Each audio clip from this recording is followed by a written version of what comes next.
So we're actually fully bootstrapped still. And we did that and for a very, very specific reason. So I don't know if everyone should know what bootstrap means. Basically, we're using money from operations, cash flow, and or savings to fund the company. So we were in a position where our product was actually making money almost from day one. And so we actually didn't really need to raise capital. And we really, really appreciated that flexibility. So I think one lesson for everyone to learn is you really need to go into the fundraising process knowing why you want to raise money and what you hope to do with it. And a lot of times companies will go and raise money right off the bat with the expectation that that's like a really big success metric to feel like you're going in the right direction. And sometimes it'll be too soon. So for us, having 6 months at the very beginning of really just pure incubation, trying lots of projects, trying this, trying that, seeing what worked, building it, launching it the next day, improving it based on feedback, that flexibility we might not have had if we had raised money from investors with a specific idea, and then we were like, we want to change it, they would kind of freak out about that. So there's kind of a balance there in terms of how long you want to stay bootstrapped, and we really, really appreciated that flexibility early on. In our view, when you want to raise money, it's really around how to scale the company. You have a good idea, the company is working, you have some profit hopefully, and you want to really expand and reach the next level, not just in a growth cycle, but also in a step change jump. And in that sense, money is really good. It can help speed up that process. Great point of view. So let's hear a counterpoint. Well, I couldn't agree more with Josh. I mean, Stephen had, Never mind. Stephen had waited 6 months before we even thought about raising money. Okay. And Josh is right. In the beginning, you don't know exactly what you're going to do. You come up with a million ideas, and then you end up going with one, and then you end up changing it a few weeks later or a few months later. And so for us, we did a lot of prototyping. We did a lot of talking to who our potential users would be. And we finally came up with a product.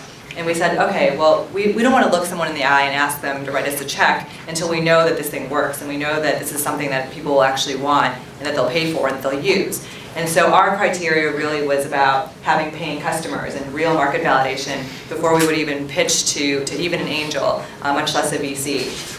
And ultimately, we talked about, is this a lifestyle business? Can this just be a single, a double, a triple? Well, we'd be happy having that. And we realized that, we could, but this is actually a much bigger opportunity. And we had stumbled upon something that people really love to do, love to use, and something that's really changing people's businesses and their lives. And so I'd say the primary motivator for us ultimately to raise money was that our customers demanded these features and they wanted these things to be built. They told us that they would pay us. They were already paying us. And so we knew that we needed to accelerate the product development cycle to give them what they wanted to achieve their business goals. But why did you take VC money? I mean, you could have taken out a loan, you could have borrowed more money. I mean, you did make the decision, though, to go the VC route. Yeah, well, I would say that in terms of the amount of money we raised, we really wanted to put all our eggs in one basket and put a big bet on this, and we'd gotten enough validation that we felt comfortable doing that. The other thing was that we found the venture partner that we went with provides a lot of value in terms of they've done this before, they're really experienced, they have a lot of great connections, and a lot of the areas where Steve and I didn't necessarily have experience or connections, they've really been able to step up even in the few short weeks where we've started working with them. Anyone want to chime in with a different point of view? Yeah. Well, one really quick tangent would be, if you guys are focused or interested in the web space, a big shift in the last several years is that you actually don't really need a lot of capital to prototype something. So if you think about, productivity tools like Google Apps or Gmail, all the different things that are available now through open source technologies, the actual cost barrier to go build something and kind of test an idea is much, much lower than it was in like the last couple cycles of the web boom, which means you actually don't need to kind of go through that process of fundraising, because fundraising does take time away from necessarily product development, and so you want to make sure if you're focused on the web that you can make the most of that.